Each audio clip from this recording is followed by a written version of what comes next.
Eu tô com o material que eu tô falando, eu tô com o material aqui. O que que acontece? Eu queria mostrar aqui para vocês, esse documento, tá? Que diz respeito a um acordo da Uber com a Volkswagen. E aí nós estamos falando de inteligência artificial. Veja bem onde é que nós vamos chegar. Essa questão da inteligência artificial também está aí amplamente badalada aí na mídia, está no Google aí.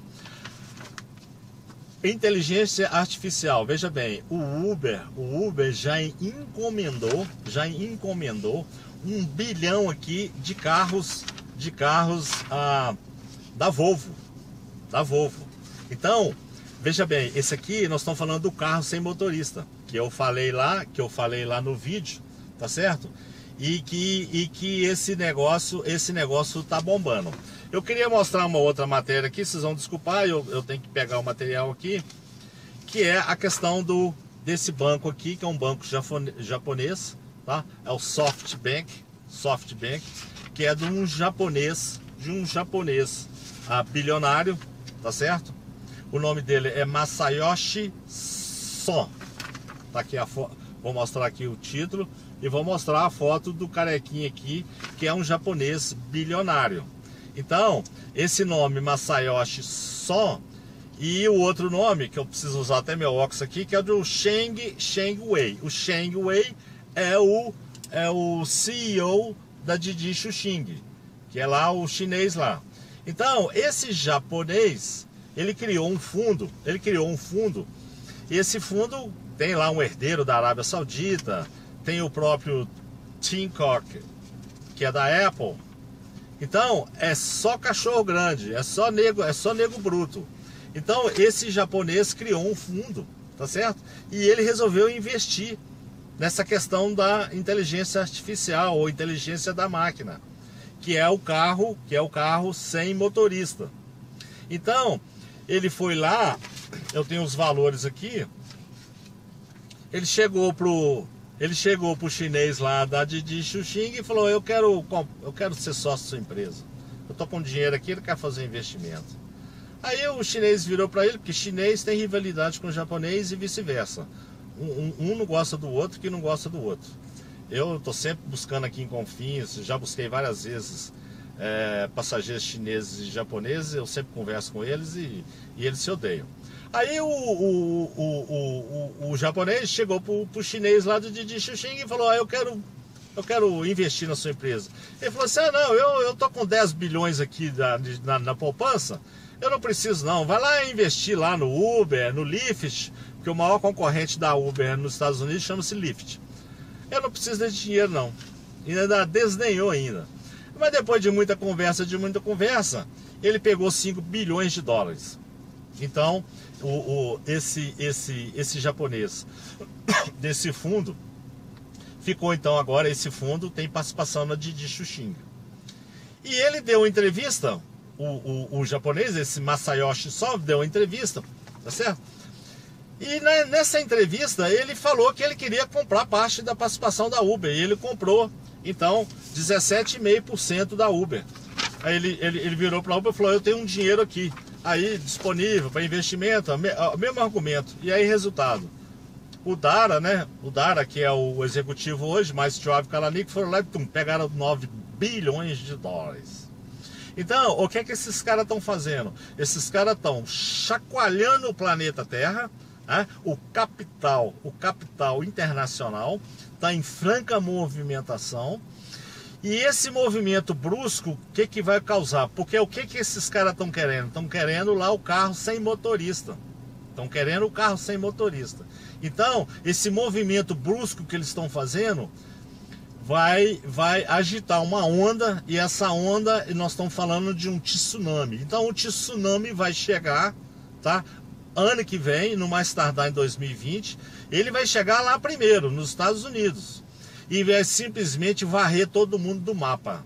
Então não adianta motorista do Uber ficar discutindo com o taxista e vice-versa, porque vai ser todo mundo varrido do mapa. Primeiro lá acima do hemisfério norte, né?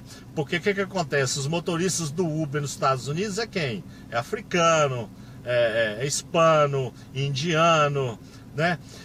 Não tem americano, porque o americano está em sala de aula, computador e tal. O americano não quer saber de dirigir carro, né? Quando eu morava em Nova York, você pegava um táxi, aqueles amarelos lá, era tudo indiano ou era africano, basicamente. A maioria era indiano, tá certo?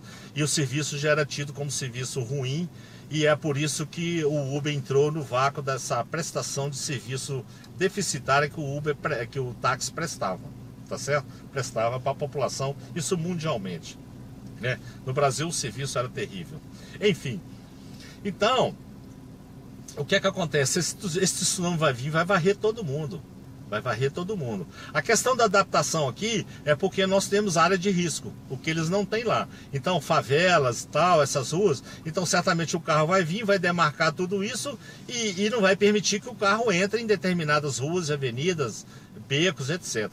Então, essa adaptação talvez vai demorar um pouquinho mais, mas já no ano que vem já vai estar lá, certamente já está quase sendo liberado. Eu estava vendo aqui a respeito desse equipamento, né, que é um equipamento imenso que eles estão botando em cima do teto do carro. E esse equipamento, porque o carro já tem GPS, o carro já tem piloto automático. Então o que é que eles estão fazendo? Eles estão simplesmente interligando com o aplicativo. Então o aplicativo com GPS ou Waze, que é a mesma coisa, e interligando com o computador de bordo. Então o carro já está entregando pizza nos Estados Unidos, né? Na permissão que as autoridades americanas deram para fazer os testes, tá certo? O que acontece? Eles pediram para colocar um motorista no volante para uma situação de emergência. Mas eu já estava lendo aqui que esse equipamento ele processa assim 30 trilhões de informações por segundo. Então, assim, uma criança que passou na frente do carro, o sinal que ficou amarelo. Então, assim, o equipamento é aquele, quer dizer, não é à toa que Travis Kalanick pagou 680 milhões de dólares, né, para roubar o projeto lá da Waymo. Então, você veja bem que, quer dizer, a gente tem que manter a discussão no nível. Eu quero registrar mais uma vez aqui essa questão de eu não ter nada especificamente contra o motorista.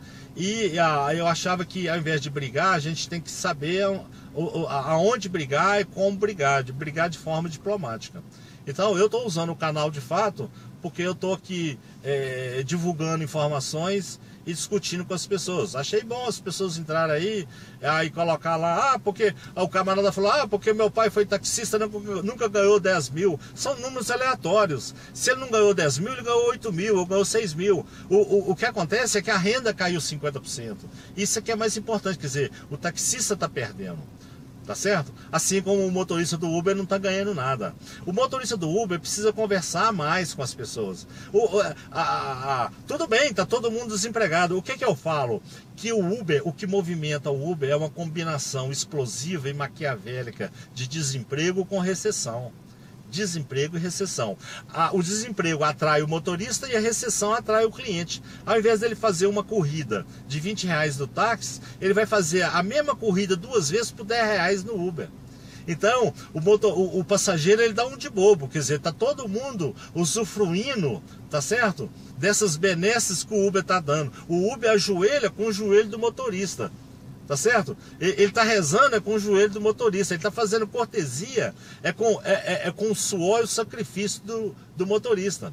Na verdade, o Uber está destruindo o transporte público no Brasil, está destruindo os carros, o patrimônio, o pouco patrimônio que cada um de nós tem, que é o carro. Então, você está surrando o seu carro para servir o Uber. E depois, o que vai acontecer? Vai todo mundo tomar um pé no traseiro.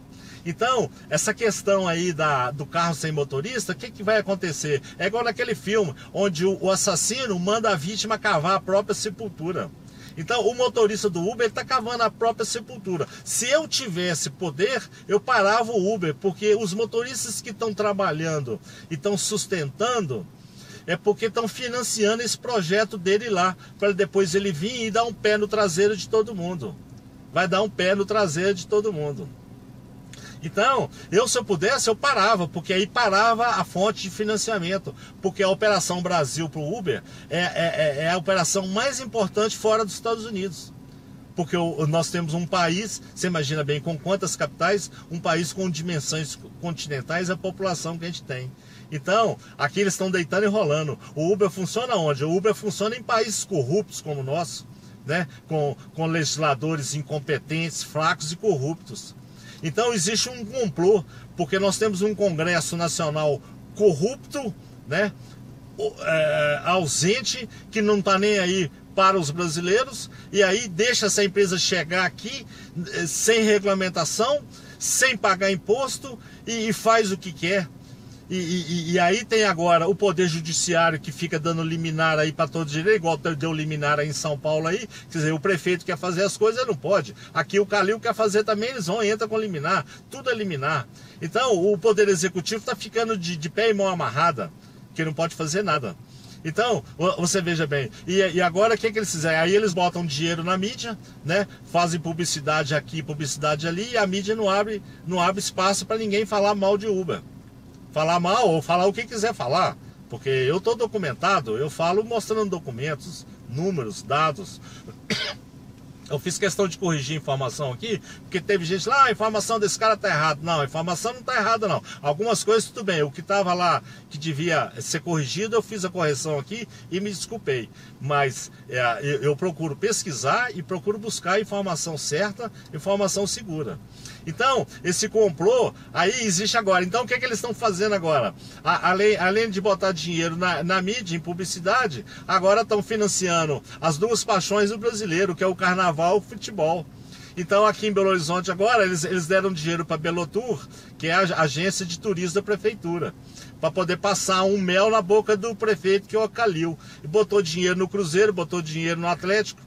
Né? O Calil, o prefeito, é um atleticano doente, os caras vão lá e metem dinheiro lá no clube para poder o quê? Para poder azeitar o negócio, para poder azeitar o negócio, para ficar facinho as coisas funcionarem. Então, é mais ou menos por aí. É mais ou menos por aí. Eu queria colocar aqui que teve gente lá que veio falar, porque o cara tá falando de Uber, por que ele não fala de táxi?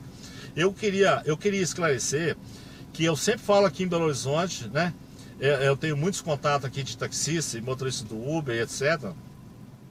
Que o Uber é o filho bastardo do taxista. É aquele filho que ele não quis ter, mas ele teve fora do casamento. Na medida em que o táxi prestava um serviço de qualidade baixa, tá certo? É que deu espaço para o surgimento do Uber. Porque se o serviço fosse de primeira linha, se o serviço fosse de qualidade, o Uber não teria espaço para funcionar. Infelizmente é isso que acontece.